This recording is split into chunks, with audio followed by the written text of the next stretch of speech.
When we did our most recent prediction video, there were some extremely close picks that we just about missed out on. I'm not going to spend too much time going over that Joe Rogan hasn't retired, how Poirier didn't spark Oliveira, and so on, but despite the middling success, the fact that I picked a Gaethje uppercut KO on Michael Chandler and a third round submission for Brian Ortega, yeah, even though neither of those came to pass, they were just about as close as can be, so I'm reasonably happy. So with that back-patting out of the way, how about we get into a fresh crop of predictions? This time we're going for a clean dozen. So without further ado, here are 12 major MMA predictions for the year 2022. Francis Ngannou beats Ciryl Gane and re-signs with the UFC. The ongoing tension between Francis Ngannou and the UFC seems to be making the risk of him exiting the promotion a lot more of a concern than it should be, given his position as champion. Now, I would think that if Ciryl Gane does in fact get his hand raised, there is a real danger of Ngannou making the walk, or taking the walk, out of the promotion. I don't think that he will in the end, but with an eye on January's heavyweight title matchup,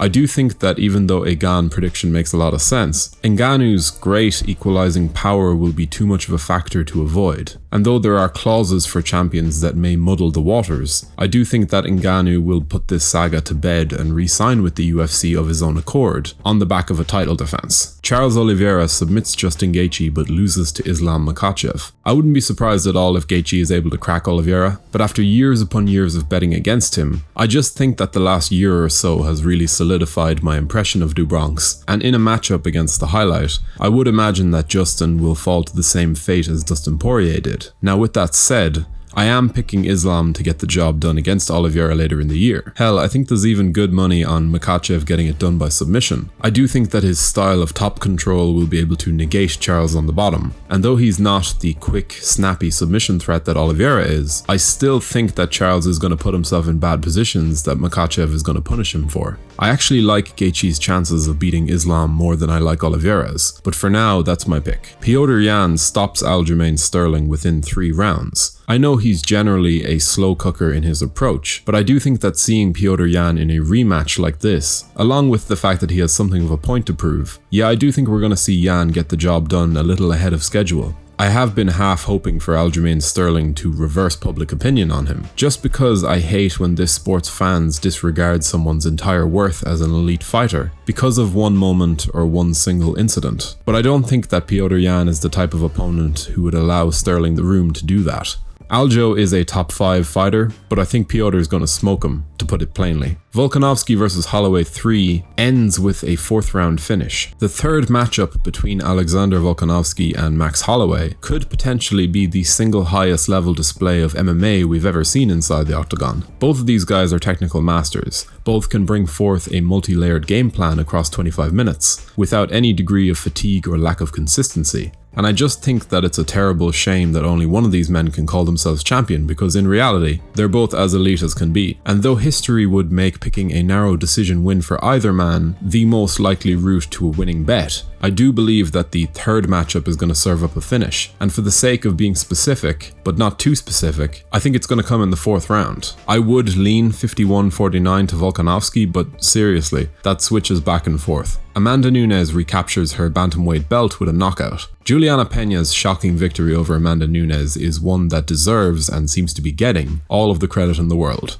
But as much as the reasons why Pena won have been well documented, there did seem to be more than a few reasons why Nunes lost the fight. Call it a lack of preparation, a poor game plan, or a simple case of underestimating her opponent. Perhaps it was a combination of them all. But if I had to guess, not only will Nunes return for a rematch as a heavy favourite in the eyes of the bookies, but I'm also going to pick her to score a finish by strikes to win back her title. So yeah, I'm going a KO or TKO for Nunes. Khamzat Chimaev goes a perfect 3-0 unless he faces Usman. I'm definitely on board the Khamzat Chimaev hype train. I mean, it is hard not to love watching a fighter like this make his rise in such a consistently entertaining fashion. But even with that being the case, I'm not sure of how much of a chance I'm going to give him against Kamaru Usman. I just think there are layers to the champion's game, and a physical presence in there that might negate some of Chimaev's best routes to victory. Now, over the course of the year, if he's active enough, another 2 wins could well be enough to propel him into a title shot. But the overarching gist of of my prediction is that Khamzat will have a perfect year, provided he doesn't take on Usman. On a quick side note, if you're enjoying this content and would like to stay up to date with all of our weekly uploads, be sure to subscribe to the channel before leaving a like and a comment to keep YouTube's algorithm fully aware of the fact that we don't just almost pull off great predictions, we also nearly pick the round. You can call us Mystic MMA Dive because we nearly predict these things. Also, we recently set up a Patreon account, so if you want to help support the channel, the link is in the description.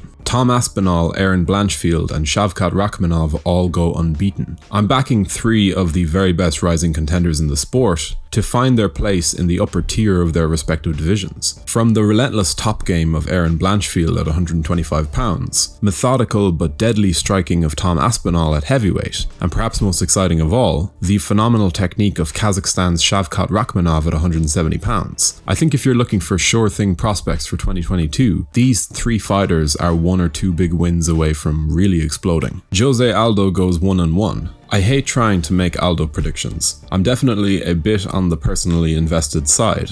I'm just a real sucker for fighters who manage to pull off late career resurgences. Aldo, after beating Rob Font, is right in the thick of it now, and will without question be in there with a very difficult challenge next time around. Now, I do like a fight with Dillashaw, perhaps even with Sandhagen, but I would imagine that by the time the year is over, the Aldo hype will have cooled off to some extent after an even run of form in the year, so I'm picking him to win 1 and to lose 1. Jiri Prochazka knocks out Glover Teixeira in the opening round. As I've said before, if the light heavyweight contender Jiri Prochazka has any exploitable holes in his game coming into his first shot at UFC Gold, then Glover Teixeira is exactly the type of fighter who can make him look very ordinary. I can totally see a situation where Glover takes Jiri down, advances position, and finishes him off just like he did with Jan Blachowicz, but I do think that 2022 will see the 205-pound division come under new leadership.